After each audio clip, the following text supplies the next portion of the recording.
Bienvenue dans cette édition consacrée spécialement à la CAN féminine 2016 au Cameroun. Et avant de développer les principaux sujets de l'actualité, nous allons voir les titres. D'abord, nous ferons un focus sur l'association des footballeuses camerounaises. Gaëlle Onana a été à leur rencontre.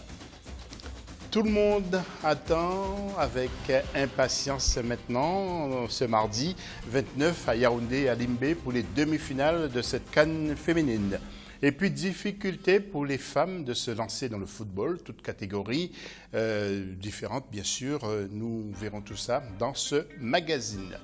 Nos invités maintenant, il y a d'abord Jacques-Édouard Niobé. Jacques-Édouard, bonsoir.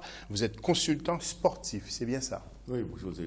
Bonsoir à tout le monde. Il y a Éric Christian Kouam, qui est journaliste à Royal FM. La radio qui fait un tabac. La radio qui monte. Oui. Et puis Éric Christian Kouam, plutôt Valérie Emmanuel Fouda EFA, qui est encadreur d'un centre de formation, ancien entraîneur. Et puis vous vous occupez aussi d'une association de supporters barcelonais, c'est ça? C'est ça. Voilà. Et puis bien sûr, Gaëlle Onana est toujours avec nous, Gaëlle, que nous allons retrouver juste après ça.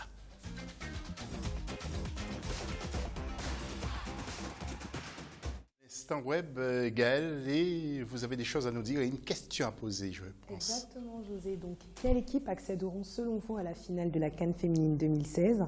Vous pouvez, donc vous qui nous regardez, faire vos pronostics en nous envoyant votre réponse via nos canaux habituels, Facebook et Twitter, via le hashtag A24CAN 2016, le numéro WhatsApp 00237 695 97 63 35, mais aussi l'adresse email canf.cameroun2016@africa24tv.com. Voilà, n'hésitez pas à intervenir en nombre. Nous allons tout de suite voir la une de ce magazine-là. Et le premier sujet, les anciennes et actuelles joueuses du football féminin au Cameroun ont décidé de mettre en commun leur voix, VOIX, leurs moyens, mais surtout leur amour pour ce sport en créant l'Association nationale des footballeuses du Cameroun. Celle-ci vise à rendre plus accessible la pratique du football aux femmes camerounaises. Focus sur cette initiative avec Gaëlle Onana. Créée en 2015, l'Association nationale des footballeuses du Cameroun est présidée par Missé Esther, team manager de l'équipe nationale des Lions Indomptables. Elle réunit autour de plusieurs activités les anciennes et les actuelles joueuses de football féminin du pays. Le mot d'ordre de cette association est le partage. Au sein de celle-ci, les anciennes joueuses accompagnent les joueuses en activité, non seulement au niveau de leur carrière, mais aussi de leur projection après leur activité en tant que footballeuse. Nous essayons de cultiver la cohésion de groupe, afin que les unes et les autres ne se perdent pas.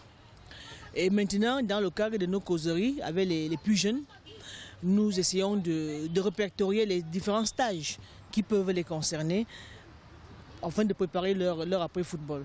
Il y en a qui sont destinés à l'arbitrage, d'autres vont sûrement se diriger vers l'entraînement. Donc, vont faire d'autres activités qui tournent autour du sport. Et même lorsque ça tourne hors du football, nous essayons de les encadrer afin qu'elles ne se sentent pas seules et leur donner les conseils afin qu'elles réussissent mieux. L'encadrement des jeunes filles voulant se lancer dans le football a une place très importante au sein de cette association. Consciente des préjugés et des idées reçues qui entourent cette pratique, elle milite pour que le football féminin soit considéré dans la société camerounaise comme un sport à part entière et un outil de promotion de l'égalité des sexes. C'est qu'il faut aller chez le parent, il faut convaincre le parent, il faut. Et quand on arrive chez les parents se disent que bon, pourquoi ma fille devrait jouer au ballon compte tenu de ce que j'entends dans le football féminin. Donc tout le monde est confondu dans ça. Or, dans le football féminin, il y a celles qui ne sont pas dans ces histoires et celles qui veulent vraiment pratiquer le football. Alors que le Cameroun accueille depuis le 19 novembre la CAN féminine, ces amoureuses du ballon rond veulent plus que jamais, à travers leurs actions, donner au football féminin la place qui est la sienne au sein du peuple camerounais. Valérie Emmanuel Fouda EFA, qu'est-ce que les parents ont peur, selon vous, pour leurs jeunes filles, de pratiquer le foot? Les parents ont peur par les mœurs qui courent dans le milieu du football féminin. C'est quoi ces mœurs? Vous pouvez nous donner quelques détails? Les détails, c'est... On nous parle des lesbiennes. Ah ouais, d'accord. Des coutumes qui ne sont pas vraiment camerounaises. Hein. Ouais. Et donc c'est pour ça que les parents hésitent. Les parents hésitent d'envoyer leurs enfants aller jouer au football. Jacques-Édouard Niobé, ce sont des infos aussi que vous avez reçues. C'est cette réticence qui empêche justement les parents d'envoyer leurs jeunes filles. Ces histoires de mœurs, bien sûr, nous n'allons pas rentrer dans les détails, mais c'est bien ça qui bloque les parents, selon vous? Oui, c'est récurrent. Hein. C'est récurrent depuis que le football féminin a commencé au pays. On a toujours cette appréhension. On se dit toujours que c'est une affaire de lesbiennes, c'est-à-dire des femmes qui sont toujours ensemble et s'aiment ensemble. Et puis, ça fait problème au niveau des parents. Moi, en tant que parent, je serais aussi allergique à cela, bien que je suis un footeux. Mais il y a toujours cette appréhension que nous avons. Qu'est-ce qu'il y a à ce qu'on nous ramène toujours des femmes qui sont ensemble et qui sont obligés de dealer ensemble? Ça fait problème chez les parents. Oui, mais ça fait forme un blocage. Vous, Éric Christian Kwame, vous êtes journaliste. Vous, quel message voulez-vous lancer aux parents? Parce que on peut dire que tous les sports pourraient être concernés, alors qu'il y a beaucoup de filles qui pratiquent le handball, le volleyball, le basket, et on ne connaît pas ce problème-là. Et pourquoi en football, il y aura plus de problèmes que d'autres disciplines? Disons que c'est au-delà des mœurs même. Il y a cette affaire de le football féminin n'étant pas développé au Cameroun, on n'a pas vendu cette discipline auprès des parents. Il n'y a pas eu sensibilisation pour faire comprendre aux parents qu'on peut arriver à la passion. Et dans la tête de ces parents, c'est quoi? C'est que le football est réservé pour les hommes en fait. On ne peut pas certainement gagner sa vie en jouant au football féminin parce que quand vous faites la ronde des stades d'entraînement, ces filles, l'argent des taxis n'en ont pas, le salaire il n'y en a pas, la sécurité et tout le reste. Donc vraiment, avec la promotion du football féminin, je crois que maintenant ça change la donne au niveau des esprits des parents et je crois que maintenant beaucoup vont comprendre que la vie d'une famille peut changer à travers le football féminin. Et nous allons changer complètement de format. Cette association est quand même une bonne chose pour le football féminin. Parce qu'il y a des filles qui se battent quand même pour développer le football. Si, la création de cette association est une très bonne chose. Parce que cette fois-ci, je crois, les parents vont comprendre qu'ils ont déjà une association qui peut défendre leurs enfants pour pouvoir pratiquer le football. Oui. Jacques-Édouard, vous aussi, c'est votre avis? C'est une association qui a pignon sur rue ou pas? Selon vous, vous connaissez cette association? Ben, disons, je la découvre aussi, je suis déjà au courant de leurs activités, mais je la trouve très indiquée pour essayer de se lancer sur les pans les plus délicats de ce milieu. C'est-à-dire, il faut innover, il faut sensibiliser et il faut encadrer les joueuses. Tel qu'on le signifie là, c'est que même après la carrière de footballeuse, on peut se retrouver encadré pour se reconnaître peut-être entraîneur et autres. C'est bien, c'est une bonne initiative. Tout à fait. C'est une très bonne initiative. Et Christian Kwame, dernière question avant de passer à d'autres choses. Que pensez-vous de l'initiative de cette association? Bon, moi je ne partage pas l'avis des autres parce que cette association n'est pas la seule reconnue. Elles sont nombreuses, ces associations de football féminin, qui parlent des anciennes joueuses, qui parlent même des joueuses qui ont évolué au football. Mais il y a l'association de pas Mme Kalkaba, il y a l'association de Mme Diobrita. Mais pourquoi on ne les voit pas pendant cette cadre? Justement parce qu'il y a les associations qui n'interviennent que quand il y a la Coupe d'Afrique des Nations. Vous allez voir après la CAN, on parlera plus de cette association. Parce que cette association vient pour des revendications, parce que les membres ont voulu être intégrés dans les différentes commissions pour gérer l'organisation de la Coupe d'Afrique des Nations. Ça a été fait. La présidente aujourd'hui, elle est team presse. Team manager, elle n'était pas avant. Alors, maintenant qu'elle est team manager, qu'est-ce qu'elle a fait pour le football féminin? Qu'est-ce qu'elle fait? C'est vrai, elle a été joueuse. Est-ce que la reconversion ne peut pas permettre aux dames, parce qu'elles ne sont pas nombreuses, celles qui ont joué au football, qui entraînent les filles, et avec les nouvelles lois de la FIFA, que désormais, ce sont les femmes qui doivent entraîner les femmes, je crois que chez nous, comme on en a passé, elles ne sont pas nombreuses, elles ne se fraudent même pas, même en club, mais elles veulent seulement atterrir en équipe nationale. Donc, c'est autant de choses. Ces associations n'existent que... Moi, j'ai essayé de faire une enquête là-dessus. On va faire court, hein? D'accord. En fait, pour dire que cette association n'est apparue qu'à 3, 4, 5 mois de la Coupe d'Afrique des Nations parce que cette association avait déjà vu la Coupe qui arrivait. D'accord, ok. Heureusement, vous aviez l'œil.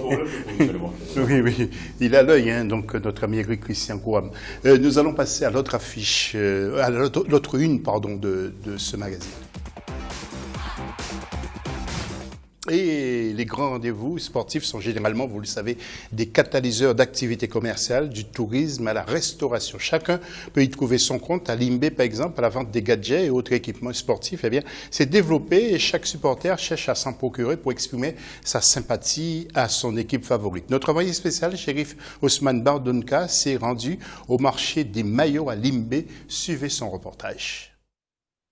À Limbé, la CAN féminine 2016 a mis sous les projecteurs la vente des gadgets et autres équipements sportifs. Ces objets aux couleurs des équipes qualifiées s'arrachent comme de petits pains. Une écharpe aux couleurs des différentes équipes, des bracelets, casquettes et maillots, on y retrouve de diverses sortes et les prix de ces objets varient entre 200 francs CFA pour un petit fanion et environ 6 000 francs CFA pour un maillot. Il y a 3 qualités. Il y a les qualités ici, il y a ceci.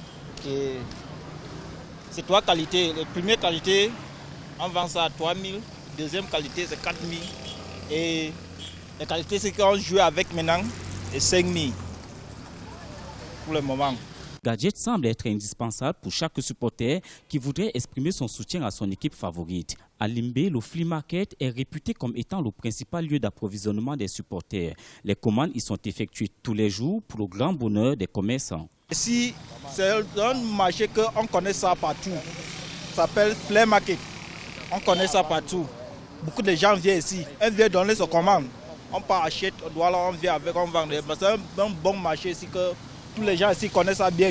Je ne peux pas compter, c'est beaucoup. Les clients, c'est beaucoup. Les événements sportifs apparaissent ainsi comme de véritables générateurs d'activité économique. Et pour les spécialistes, les États gagneraient à mieux les organiser afin que le sport révèle pleinement sa valeur économique. Voilà, nous allons faire un tour de table rapide. Jacques-Édouard, Niobé. J'ai l'impression que le maillot du Cameroun se vend très très bien ici. Ben, il se vend, mais de manière informelle. C'est de manière informelle parce que pour moi, ça ne devait pas être une affaire de vendeurs de rue ou autre chose. Ça devait être une affaire de la fédération. Hein. Voilà, ça devait être... C'est-à-dire on devait faire allusion ici à un autre produit, un produit en marge de la billetterie. On devait aller dans le merchandising. C'est-à-dire prévoir cela au niveau de la fédération, ce qui n'a pas été fait.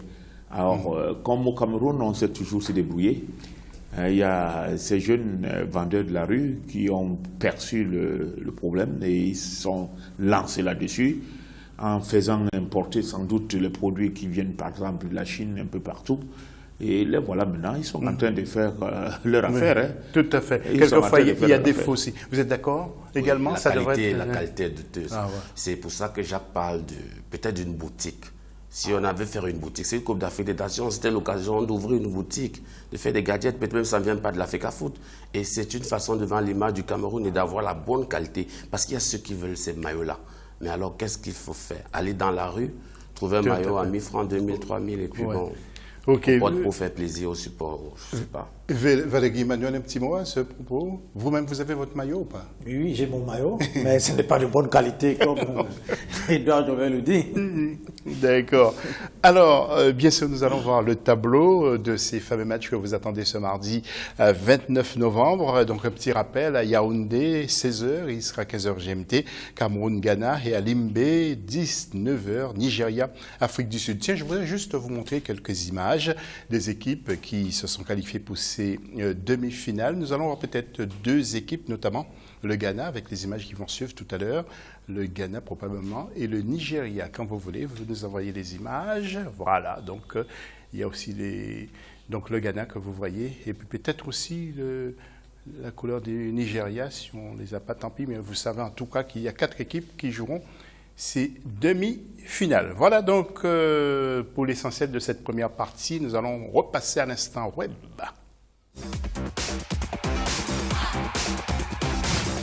Gaël, dites-nous tout. Alors José, donc, comme vous le savez tous, plus que quelques jours nous séparent de la grande finale. Ce 29 novembre, le Cameroun affrontera donc le Ghana et le Nigeria. Le Ghana et le Nigeria affrontera l'Afrique du Sud. Donc, selon vous, téléspectateurs, lesquelles de ces 4 équipes accéderont à la finale? Vous avez l'opportunité de faire vos pronostics et de donner votre avis via nos canaux habituels, bien sûr. Donc, Facebook et Twitter via le hashtag A24CAN 2016. Le numéro WhatsApp 00237 695 97 63 35, mais aussi l'adresse email canf.cameroun2016@africa24tv.com. Je voudrais juste vous faire rebondir sur la question aux internautes. Alors, qui selon vous joueront la finale? Un petit pronostic? Je souhaite le Cameroun contre le Nigeria. Et le pronostic, c'est un problème de sentiment. Hein. Nous sommes patriotes. Donc, le Cameroun, pour moi, doit se retrouver en finale contre le Nigeria. Oui, Eric, pareil. Cameroun-Nigeria. Cameroun-Nigeria, tout le monde. Fin de la première partie de cette émission. Après la pause, il sera question des affiches de demain et vous verrez aussi les Ghanéennes qui font le spectacle sur scène. Pourront-elles danser comme elles dansent justement dans ce reportage et sur ces images? Vous allez voir tout à l'heure. Restez avec nous.